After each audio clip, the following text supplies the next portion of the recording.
ನಾವಿರುವಾಗ ನಮ್ಮದೇ ಆದ ಕಾನೂನು ಒಂದು ಬದುಕು ಹಕ್ಕನ್ನು ರೂಪಿಸಲಿಕ್ಕೆ ತನ್ನದೇ ಆದ ಕಾನೂನಿದೆ.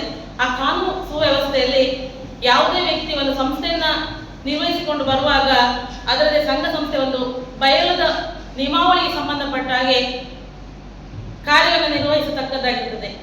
ಎಲ್ಲ ಮಹಿಳಾ ಸಂಚಾಲಕರು ಕರ್ನಾಟಕ ದಲಿತ ಸಂಘ ಸಮಿತಿ ರಿಜಿಸ್ಟರ್ ಭೀಮವಾದ ದಿನಾಂಕ 6 ನಮಗೆ ಎಸ್ ಪಿ ಆಫೀಸಲ್ಲಿ ನಮಗೆ ದಲಿತ ಕುಂದುಕೊರತೆ ಸಭೆ ಇತ್ತು. ಆ ದಿನದಲ್ಲಿ ಆ ಸಂದರ್ಭದಲ್ಲಿ ಇವರು ಉಡುಪಿಯಲ್ಲಿ ನಮ್ಮ ಆತ್ಮೀಯರೊಂದಿಗೆ ನೋವನ್ನು ಹಂಚಿಕೊಂಡಾಗ ನಾವು ಕೂಡ ಜೊತೆ ಇದ್ದೇವೆ ಅಂತ ಹೇಳಿ ಒಂದು ಮಹಿಳೆ, ನಮ್ಮ SC ಸಮುದಾಯಕ್ಕೆ ಸೇರಿದಂಥ ಮಹಿಳೆ ಇವರು ಸುಲೋಚನ ಅಂತ ಹೇಳಿ, ಮೊದಲಿಗೆ ಮನೆ ರಿಪೇರಿಗೆ ಅಂತೇಳಿ 1 ಲಕ್ಷ ಲೋನಿಗೆ ಹೋದಾಗ ಅವ್ರು ಲೋನ್ ಕೊಡಲಿಕ್ಕೆ ಒಪ್ಪಿಕೊಂಡು ಒಂದು ಜಾಮೀನು ಕೂಡ ಅವರೇ ಆಗಿ ಮತ್ತು ಅವರ ಅಕೌಂಟಿಂದ ನೆಫ್ಟಾಗಿ ಇವರ ಅಕೌಂಟಿಗೆ ಎಲ್ಲ ಟ್ರಾನ್ಸಾಕ್ಷನ್ ಆಗಿರ್ತದೆ.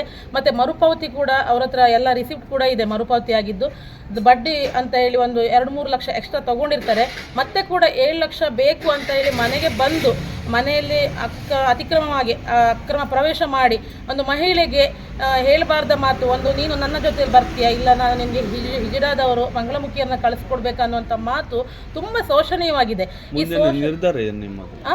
ಮುಂದಿನ ನಿರ್ಧಾರ ಅಂತ ಹೇಳಿದ್ರೆ ಈ ಥರ ಎಲ್ಲ ಅವರು ನಮ್ಮ ಸಮುದಾಯ ಇರ್ಬೋದು ಅಥವಾ ಬೇರೆ ಸಮುದಾಯ ಯಾರಿಗೆ ಇರ್ಬೋದು ಅಸಹಾಯಕರನ್ನು ದುರುಪಯೋಗ ಪಡಿಸ್ಕೊಳ್ಳುವಂಥದ್ದು ನಾವು ಅಂಬೇಡ್ಕರ್ ಸೇನೆ ಇರ್ಬೋದು, ಭೀಮವಾದ ಇರ್ಬೋದು ಅಥವಾ ರಕ್ಷಣಾ ವೇದಿಕೆ ಇರ್ಬೋದು, ಯಾವುದೇ ಮುಖಂಡರಿರ್ಬೋದು ಅದನ್ನು ಸಂಪೂರ್ಣವಾಗಿ ನಾವು ಖಂಡಿಸ್ತೇವೆ. ವಿಶೇಷವಾಗಿ ಇಲ್ಲಿ ಬುದ್ಧಿವಂತರ ಜಿಲ್ಲೆ ಉಡುಪಿ ಜಿಲ್ಲೆಯಲ್ಲಿ ಇಂಥ ಒಂದು ವಿಚಾರಗಳು ಮತ್ತೆ ಮರುಕಳಿಸಬಾರ್ದು ಅಂತೇಳಿ ಜಿಲ್ಲಾಡಳಿತದ ಗಮನಕ್ಕೂ ತರ್ತಾ ಇದ್ದೇನೆ, ಮಾನ್ಯ SP ಸಾಹೇಬರ ಗಮನಕ್ಕೂ ತರ್ತಾ ಇದ್ದೇನೆ. ಮತ್ತು ಠಾಣೆಯಲ್ಲಿ ಒಂದು ಮಹಿಳೆ ಇಂಥ ಒಂದು ವಿಚಾರದಲ್ಲಿ ಅನ್ಯಾಯ ಶೋಷಣೆ ಆದಾಗ ಅವಳ ಭೇಟಿ ಆದಾಗ ಅವಳ ವಿಚಾರವನ್ನು ಆಲಿಸಿ ಇಮಿಡಿಯೇಟ್ ಆಗಿ ಅವರಿಗೆ ರೆಸ್ಪಾಂಡ್ ಮಾಡಬೇಕು, ಪ್ರತಿಕ್ರಿಯಿಸಬೇಕು, ಅದಕ್ಕೆ ಅಗತ್ಯವಾದ ಕಾನೂನನ್ನು ತಗೊಳ್ಬೇಕು ಕೈಗೆ ಅಂತೇಳಿ ನ್ಯಾಯ ಕೊಡಬೇಕಂತ ಹೇಳ್ತಾ ಇದ್ದೇವೆ. ಈಗ ಅವನ ಅರೆಸ್ಟ್ ಆಗಿಲ್ಲ, ಅವನು ಕೂಡ ಒಳ್ಳೆ ಮಣಿಪಾಲ್ ಸೊಸೈಟಿಯಲ್ಲಿ ವರ್ಕ್ ಮಾಡ್ತಾ ಇದ್ದಾರೆ, ಆನ್ ದಿ ಡ್ಯೂಟಿಯಲ್ಲಿ ಕೂಡ ಇದ್ದಾರೆ. ಆ ಥರ ಆಗಬಾರ್ದು, ಅವರನ್ನು ಅರೆಸ್ಟ್ ಆಗಬೇಕು.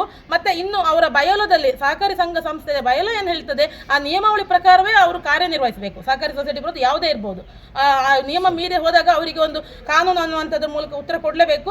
ಒಂದೊಮ್ಮೆ ಈ ಥರ ಮತ್ತೆ ಅವರಿಗೆ ಅನ್ಯಾಯ ಆದರೆ ನಾವಿದ್ದೇವೆ, ಮತ್ತು ಅವನಿಗೆ ಲೀಗಲಿ ತಗೊಂಡಿಲ್ಲ ಅಂತಂದರೆ ನಾವು ಹೋರಾಟಕ್ಕೆ ಕೂತ್ಕೊಳ್ತೇವೆ. ಎಲ್ಲ ಸಂಘ ಸಂಸ್ಥೆಗೂ ಕೂಡ ನಾವು ಅವರಿಗೆ ಆ್ಯಕ್ಷನ್ ತಗೊಳ್ಳೋ ಬಗ್ಗೆ ನಾವು ಧರಣಿಗೆ ಕೂತ್ಕೊಳ್ತೇವೆ.